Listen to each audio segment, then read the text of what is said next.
It started with a sound, really. A faint but incredibly persistent buzzing, high-pitched and annoying, like an angry mosquito that absolutely refused to die. And I remember wiping the sweat off my brow. I was out by the trellis, trying to coax my heirloom tomatoes into behaving, and I looked up from the soil to find the source.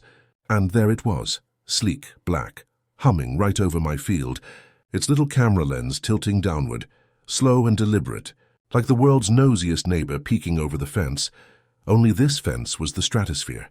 I grabbed the nearest gardening stake on instinct, ready to swat, but then I heard another buzz, and another, and within seconds 4 more drones materialized, circling me like mechanical vultures waiting for the harvest. At first, I thought, okay, maybe some punk kid lost control of his fancy gadget. No big deal. But then the sun caught the side of one of them, and I saw the distinct, terrible logo, Cypress Estates HOA property.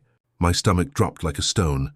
There was only one person in this universe, only one person with that level of sociopathic entitlement and too much free time, who would pull this kind of maneuver.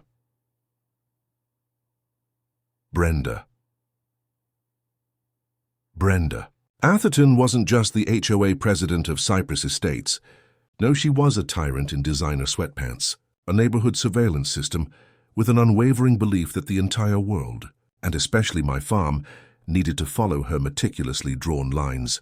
My farm, the Willow Creek Farm, sat just outside her jurisdiction, literally 50 feet past the border of their pristine community, but that never stopped Brenda from trying to exert her control. Just a week ago, she'd left a note in my mailbox written in her signature passive-aggressive curly script. Dear resident, the aesthetic state of your boundary is concerning. HOA regulations must be upheld for community beautification. Please ensure your property meets the proper visual standards. I'd crumpled the note, tossed it in the burn barrel, and figured she'd just get bored and move on. I'd fundamentally underestimated the depths of her crazy. Now here she was, watching me from above, Big Brother on a budget, demanding aesthetic compliance from the sky. I put my hands on my hips and glared up at the cluster of buzzing black spies. You've got to be kidding me, Brenda. One of the drones actually tilted slightly, almost as if acknowledging my disbelief, and the tiny camera zoomed in, making that awful little electronic whine. My blood absolutely boiled. This wasn't just annoying. This was a profoundly aggressive invasion of my private space, my personal sanctuary. Determined to end it immediately, I stomped off toward the HOA office, a shiny little beige monument to unnecessary rules and overpaid committee members. I didn't even make it inside before Brenda stepped out onto the front porch, her arms crossed over her chest, that infuriatingly smug, I got you look plastered all over her perfectly Botoxed face. Jake, she said, her voice dripping with fake, saccharine concern. I was hoping you'd stop by. Have you seen our new community compliance drones? They're quite effective, aren't they? Compliance? I scoffed, stopping right at the edge of her manicured lawn. Brenda, those things are spying on my farm. I don't even live in your HOA, and you know it. She waved a dismissive, highly moisturized hand. Your property borders our community, Jake, and as HOA president, I have a duty to ensure everyone follows aesthetic guidelines. We wouldn't want property values to drop now, would we? Your property is impacting our view. Lady, I grow crops, I shot back, barely controlling my voice. Unless you've got a problem with the color of my tomatoes, I don't see how this concerns you. Brenda sighed dramatically, making it sound like I was the unreasonable, irrational one. It's not just the crops, Jake. It's the whole vibe of your farm. The rusting equipment, that ridiculous dilapidated fence line. Oh dear, those old tires by the barn. Simply unacceptable for a community of this caliber. I stood there staring at her, genuinely trying to decide if she was truly this delusional or just clinically insane. So her solution to my old tires was to launch a 5-drone aerial surveillance campaign. It's not harassment, she said, all innocence and light, noticing my silence. It's community-mandated aesthetic compliance monitoring. Turn them off, I commanded, forcing the words out slowly. She smiled sweetly, a terrible, icy expression. I'm afraid I can't do that, Jake. HOA policy, you know. I took a deep breath, letting the moment hang there.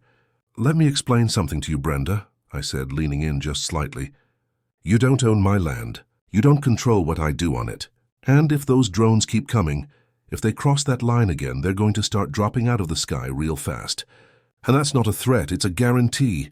Her eyes narrowed to slits and the smugness cracked, replaced by sharp anger. "Are you threatening HOA property, Jake?" I gave her a wide, slow grin. "Nope, just warning you." She let out a sharp, frustrated huff, spun on her expensive sandals and marched back inside, slamming the double-glass doors behind her.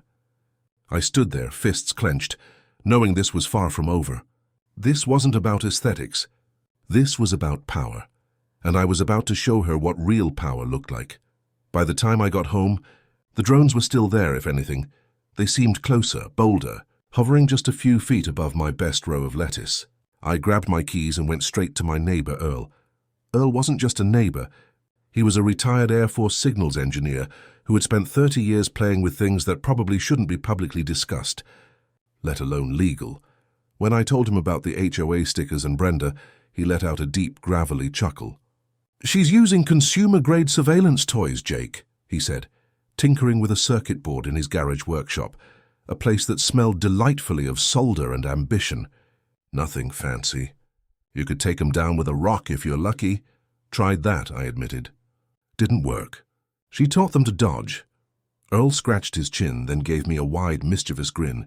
"Ever hear of a signal jammer, son?" An hour later, I was back on my farm setting up a small black box Earl had loaned me. That looked innocent, but according to him, it would scramble the drone signals within a perfect radius around the farmhouse, causing them to lose all connection to Brenda's remote control. I flicked the switch on and waited. The results were instantaneous and deeply satisfying. The first drone wobbled violently, then with a pathetic little sputter, it spiraled downward, crashing into the dirt near the cornfield with a sad, final plop. I laughed out loud, a genuine, triumphant belly laugh. The second drone went down moments later, followed by the third and fourth folding up into themselves. It was like watching mechanical flies being swatted out of the sky by an invisible, vengeful hand. By the time the fifth one hit the ground, kicking up a little puff of dust, I was wiping tears of pure joy from my eyes. The next morning, Brenda was back, and she didn't bother with the sweet facade this time. She absolutely stormed onto my land, red-faced, vibrating with fury, her expensive phone clutched in her hand like a weapon. "You!" she screeched, her voice shrill with righteous anger. "You destroyed HOA property. I have them all on video. You are criminally liable." I smirked, leaning casually against the fence post, arms crossed. "You mean the illegal surveillance drones that were trespassing?" "Yeah, they had a little malfunction. Technical difficulties, I guess." Her jaw tightened so hard I thought her fillings might crack. "Do you have any idea how much those cost, Jake?" "We used the community security budget." "Nope," I replied, shaking my head slowly. "And honestly, I don't care.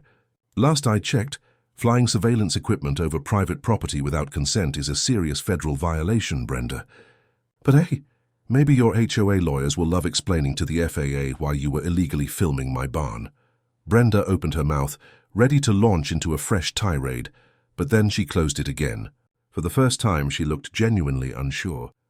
I could almost see the frantic, entitled hamster spinning the wheel in her head, calculating her next inevitable move. I smiled, knowing full well this was just the beginning. If Brenda wanted a war, I was more than ready to fight, and I had the better toys. That night, Earl and I sat on his porch, watching the sunset over the farm with beers in hand. The first round had been easy enough, but we both knew Brenda wouldn't stop there. She was too stubborn, too obsessed with control to let 5 destroyed drones go. Sure enough, as I took a sip, my phone buzzed with a notification from my outdoor camera system. More drones. Bigger ones, I let out a groan. "She upgraded," Earl chuckled, shaking his head slowly. "Figured she would. She probably went crying to her committee about her damaged assets and convinced them to double the compliance budget." I zoomed in on the screen. The new drones hovered higher, out of easy reach, and their movements were smoother, more deliberate. These weren't cheap toys. Brenda had definitely gone all in on commercial-grade surveillance equipment. "She's going to keep pushing, Earl," I muttered. "I need to shut this down before she gets it in her head to start flying those things inside my damn bedroom window." Earl took a long, thoughtful sip of his beer before grinning wide. "Then, Jake, it's time to step up our game.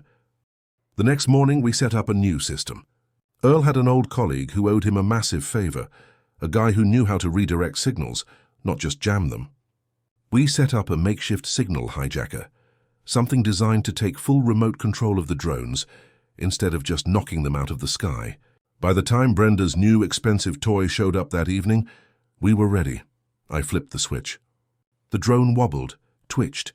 Then suddenly the camera feed in Earl's laptop screen went black, then burst back to life, showing us a perfect, clear view of the sky from the drone's perspective.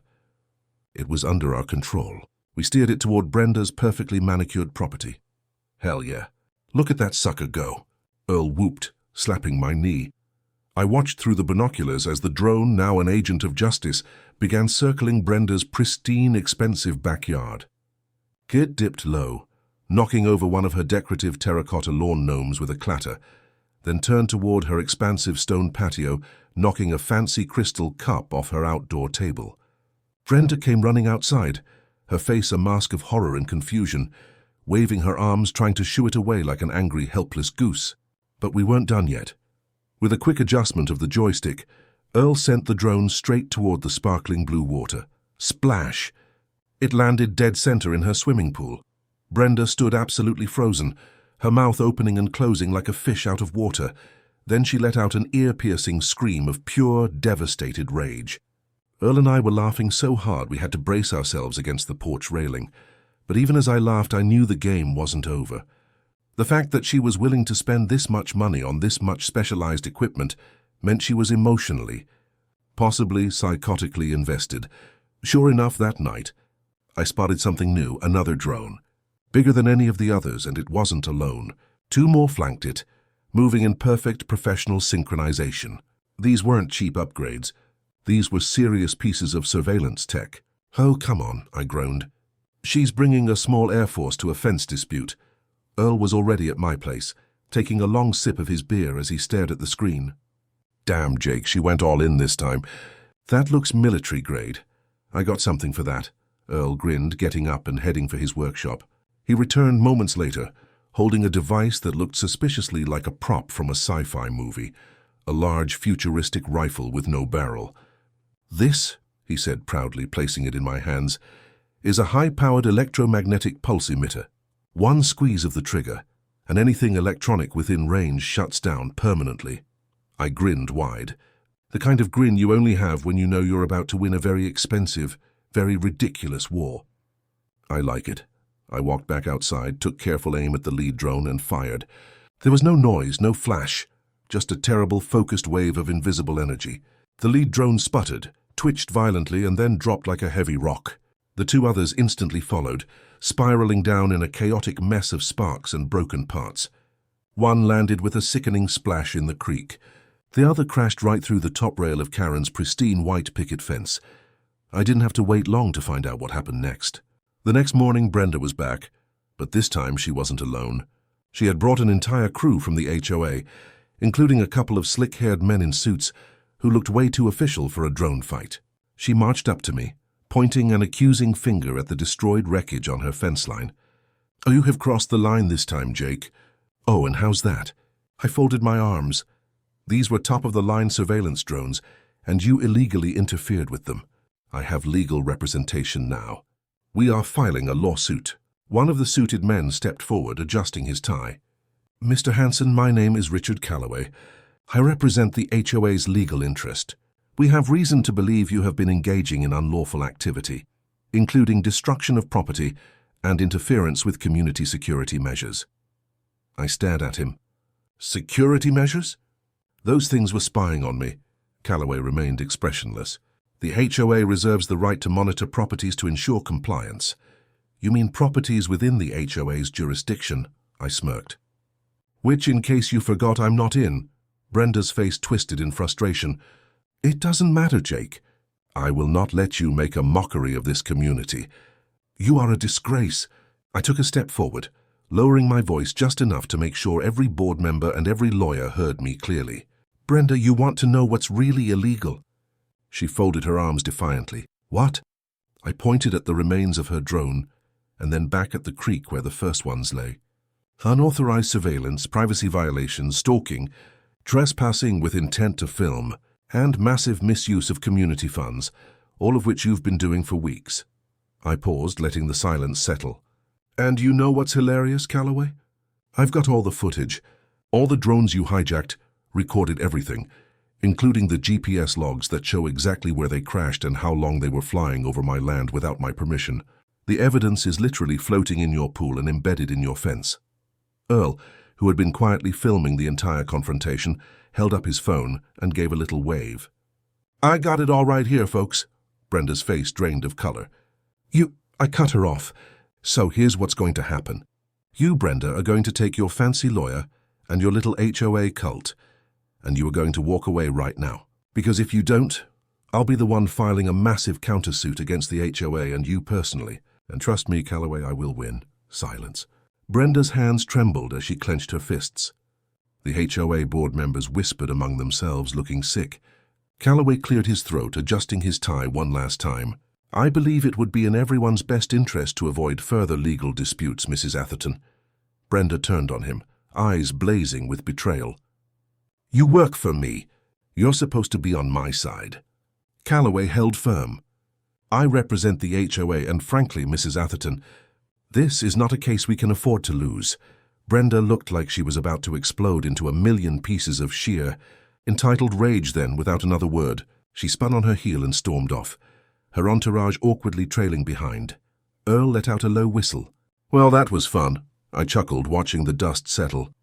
Yeah, but I doubt she's done for good. Turns out I was wrong. A month later, the HOA board voted Brenda out as president after a thorough investigation discovered she had funneled thousands of dollars of community money into her personal, illegal drone surveillance project. She had no choice but to sell her house and leave the neighborhood entirely, humiliated and defeated. And the best part? I bought her old house at auction. Earl helped me turn it into a farm supply store for the community. And we hung up a sign that read, Brenda's Exile Feed and Supply. Every time I walk past it, I can't help but smile, because no matter how much power she thought she had, at the end of the day she lost everything. And I got the absolute last, most satisfying laugh. So, that's the story of the great HOA drone war. It makes you wonder, doesn't it? Where does that entitlement come from? Why do people feel the need to control others, just to validate their own perfect lives? And if you were me, would you have pushed for the civil suit just to drain her bank account, or was buying her house and naming the store after her the best kind of karma? Let me know what you think in the comments below. Hit that like button, and subscribe if you want to hear more stories where the entitled finally get what's coming to them. Thanks for watching.